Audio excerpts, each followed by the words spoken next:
What dating could be teaching us about the state of the economy and the health of personal finances in this week's fastest 4 minutes in finance. Hello, I'm Scott Inman. Yes, we are going to talk about dating this week, and more specifically, the cost of dating. A little personal story first. My first wife passed away several years ago, and when I began dating again, it was certainly a new world that I knew nothing about. I actually used a dating app, and when I had a first date, I insisted on picking my date up at her home. That's how it was done the last time I did this, right? Well, that was hard for my date. She didn't know how things were going to go, and she needed a way to leave if they didn't go well. Well, they went pretty well. I married her almost 4 years ago.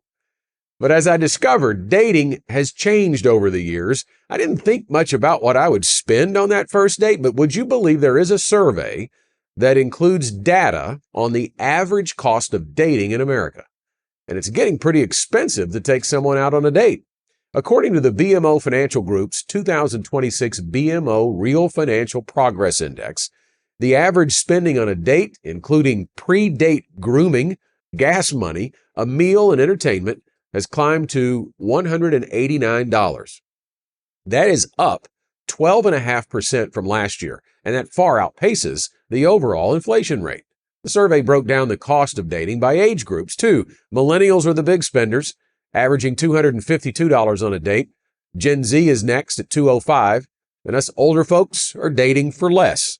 Gen X averaged $173, and baby boomers are spending $126. It's also fascinating to look at who men and women think should pay for the date these days. 71% of men said they expect to cover most or all of the cost of the date. Just 10% of women expect to pay, but 52% of women said they expect to split the cost evenly, while 38% expected the other person to pay, compared to just 7% of men.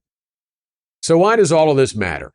Well, a CNBC report interviewed a sociologist who worked for two popular dating apps, and she says social media is making dating expectations more extreme by feeding men and women different narratives about dating and money.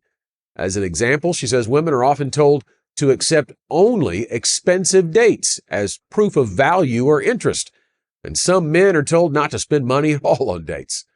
Now, I ran across this article while I was looking at other economic data showing the savings rate for Americans has now dropped to 3.6%, the lowest rate since the COVID pandemic and far lower than the historical average of between 6 and 8%. Household debt is at $18.8 trillion, and credit card balances are at $1.25 trillion. We talk about it often. You cannot afford to let social media make any financial decisions for you. The keeping up with the Joneses mentality will crush your financial future. I just never thought dating was right up there with boats and vacations, but I guess it can be. Your personal finances are just that, personal. And dating should be too. Understand your limits, and if it's true love, what you spend on the date won't matter. Want to become smarter financially in 4 minutes or less? Sign up at fastest4.com to get insights and updates like this delivered to your inbox weekly.